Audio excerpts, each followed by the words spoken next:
Bonjour, nous allons aujourd'hui faire le tour des différents espaces de travail sur lesquels nous pouvons intervenir dans GIMP. Alors à commencer par notre image elle-même en tant qu'objet en 2 dimensions, une largeur et une hauteur. Si vous avez lu au préalable le cours consacré aux notions clés de définition et de profondeur de l'image, vous savez que celle-ci est composée d'un canevas de pixels. Donc nous avons la possibilité d'intervenir sur la taille réelle de notre image, soit image, échelle et taille de l'image, en modifiant la taille de l'image en pixels. Ici par exemple, je vais réduire mon image à 480 par 360 pixels. On parle d'interpolation. Soit de modifier la taille du canevas sans modifier celle de l'image. Alors j'appelle pour ça une autre boîte de dialogue.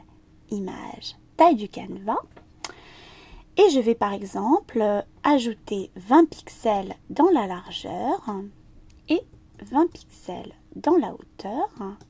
Alors on note que je dois décocher le chaînage qui impose un format homothétique à mon image, puisque je vais en modifier les proportions. Voilà. Avant de redimensionner ma zone de travail, je n'oublie pas de centrer mon image dans le canevas, de sorte à obtenir une sorte de cadre de 10 pixels tout autour de mon image. Voilà, ces quelques manipulations avaient pour but d'introduire ces notions de dimension de l'image et du canevas sur lesquelles je reviendrai plus en détail dans un autre tutoriel. Mais il se trouve qu'en effectuant ces opérations d'interpolation, je n'ai pas modifié une, mais 2 images. Voilà, en effet, GIMP, comme la plupart des applications d'images numériques un peu élaborées, permet de travailler sur ce qu'on appelle des calques. C'est une notion qui vient du cinéma d'animation. Donc dans cette fenêtre, je peux visualiser mes différents calques et travailler indépendamment sur l'un ou l'autre. Je peux aussi choisir de les masquer ou de les afficher. J'ai un calque avec mon paysage et un calque avec mes personnages. On note que la transparence est simulée par un damier gris. Et pour appliquer une couleur au cadre que nous venons de créer tout autour de notre image, je vais créer un 3e calque en cliquant sur l'icône « Créer un nouveau calque ». Voilà, je vais créer un calque blanc.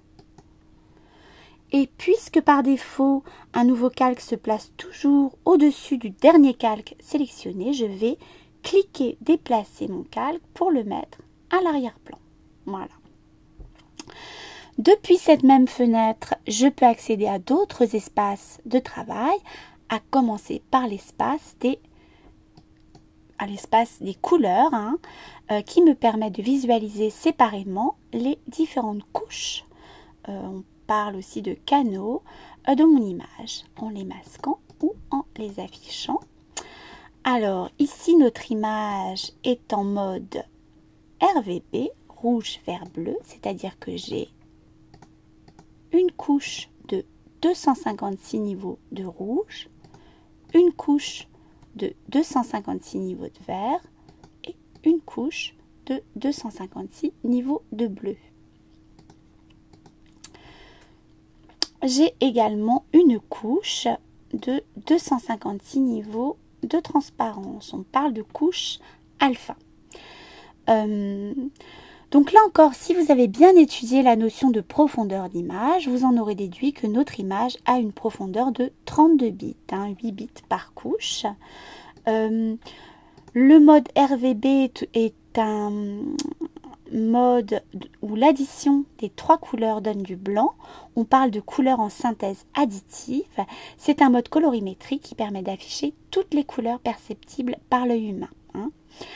Je vais maintenant retourner sur mes calques et les fusionner tous de sorte à n'avoir plus qu'un seul calque et à supprimer la couche alpha.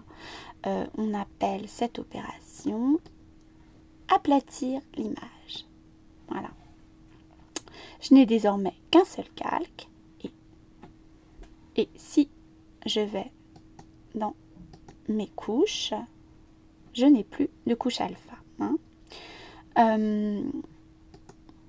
Alors on remarque en manipulant les couches qu'on obtient simplement en supprimant ou en supprimant une couche ou plusieurs, des effets chromatiques intéressants. Si je veux conserver un de ces effets, par exemple celui-ci, il faut que je supprime effectivement la couche masquée. Alors pour supprimer une couche, il faut avoir préalablement aplati l'image comme nous l'avons fait. Il faut sélectionner le canal que l'on souhaite supprimer. Alors il est sélectionné lorsqu'il est en bleu. Et il faut désélectionner les autres canaux. Donc à présent, je ne travaille plus que sur la couche bleue. Pour effacer cette couche, je vais la sélectionner.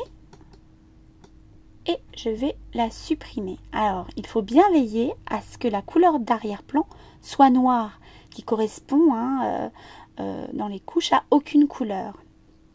Je vais effacer. Si je réactive mon calque, je constate qu'il est à présent noir et que mon image n'a plus de bleu. Si la couleur d'arrière-plan avait été blanche, on aurait eu l'effet inverse. On va le tester. Édition, effacer. Là, c'est tout le contraire. J'ai maintenant une image à forte dominante bleue puisque tous les pixels de ma couche bleue sont au maximum de bleu. Voilà. Nous reviendrons sur le travail des couleurs, mais cette petite expérience va me donner l'occasion d'aborder un autre des espaces de travail proposés par GIMP. Alors, c'est en quelque sorte la 4e dimension, puisqu'il s'agit de l'historique, qui nous permet de revenir sur toutes les opérations que nous avons effectuées et de modifier, si ce n'est le temps, en tout cas, d'une certaine manière, le cours des choses, puisque nous allons revenir au moment où nous avons aplati notre image. Voilà. Et puis, nous allons la convertir en mode couleur indexée. Voilà. Donc, le mode couleur indexée me permet d'obtenir une image 8 bits en 256 couleurs maximum qui sont indexées dans une palette que voici. Donc, tant que je suis dans ce mode, je ne peux utiliser que les couleurs de cette palette et je n'ai plus qu'une seule couche. Comme mon image de base était riche en nuances, on remarque que cette conversion altère son aspect. Je vais donc l'annuler. Alors, pour annuler la dernière opération, il n'est pas nécessaire d'aller dans l'historique. Je peux également utiliser la commande édition, annuler, et il me propose toujours la dernière opération effectuée, donc là, convertir l'image en couleur indexée. Voilà, j'annule cette opération et on voit que je suis revenue en mode RVB. J'aurais pu également faire CTRL-Z, si vous êtes ne serait-ce qu'un peu familiarisé avec les outils informatiques. C'est un raccourci clavier qu'on retrouve dans la plupart des applications. C'est même une possibilité qu'on aimerait bien avoir dans l'absolu. Alors, il ne nous reste qu'un dernier mode colorimétrique à voir, le mode niveau de gris. Voilà. Il convertit l'image en une seule couche de 256 niveaux de gris. J'obtiens donc une image 8 bits. Si bien que si je passais maintenant en mode, par exemple, couleur indexée, eh bien, ça ne ferait aucune différence puisque j'aurais également 256 niveaux de gris. Voilà. Nous allons revenir dans l'historique pour récupérer nos calques. Voilà. Parce que je vais pour finir vous montrer le dernier espace de travail sur lequel nous pouvons interagir. Il s'agit des tracés vectoriels qu'on appelle chemin dans GIMP.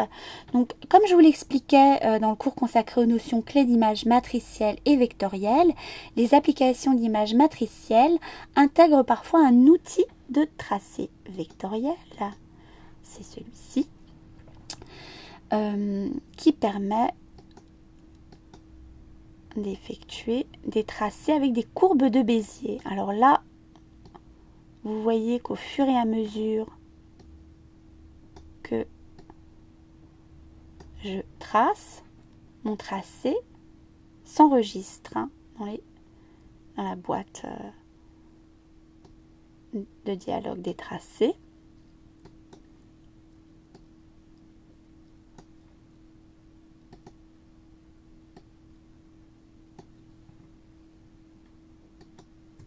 Je peux revenir sur mon tracé et l'affiner.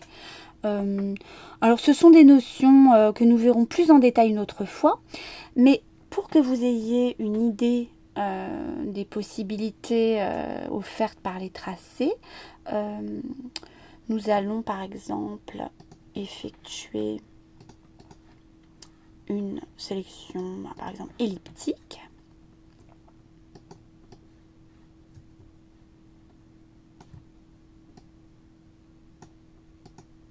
Oups, je recommence, pardon. Voilà. Et je vais convertir cette sélection en tracé en appelant la commande sélection vers chemin. J'aurais pu également utiliser cette icône, sélection vers chemin. Voilà. Et je crée un nouveau chemin. Voilà. Donc je désélectionne.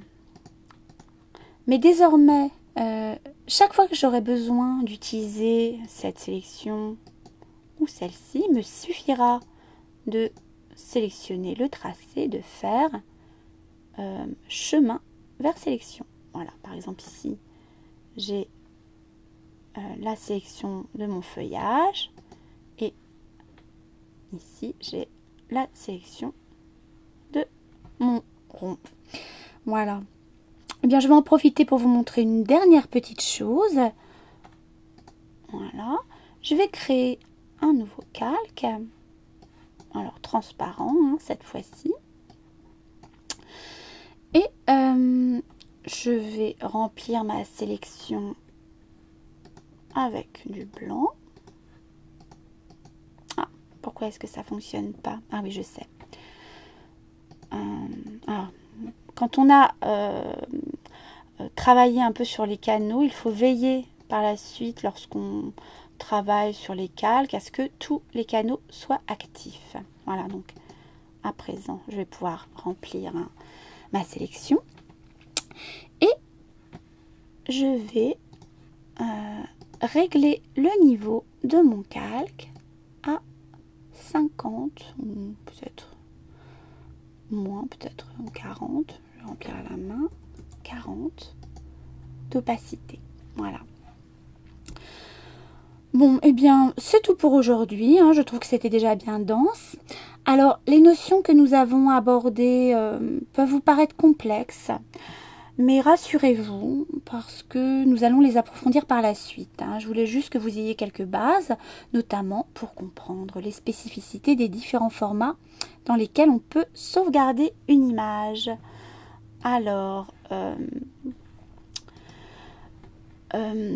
nous aborderons la création et la sauvegarde de documents, mais avant cela, la prochaine fois, nous verrons plus en détail l'interface de GIMP. Voilà, c'est tout pour aujourd'hui. Au revoir.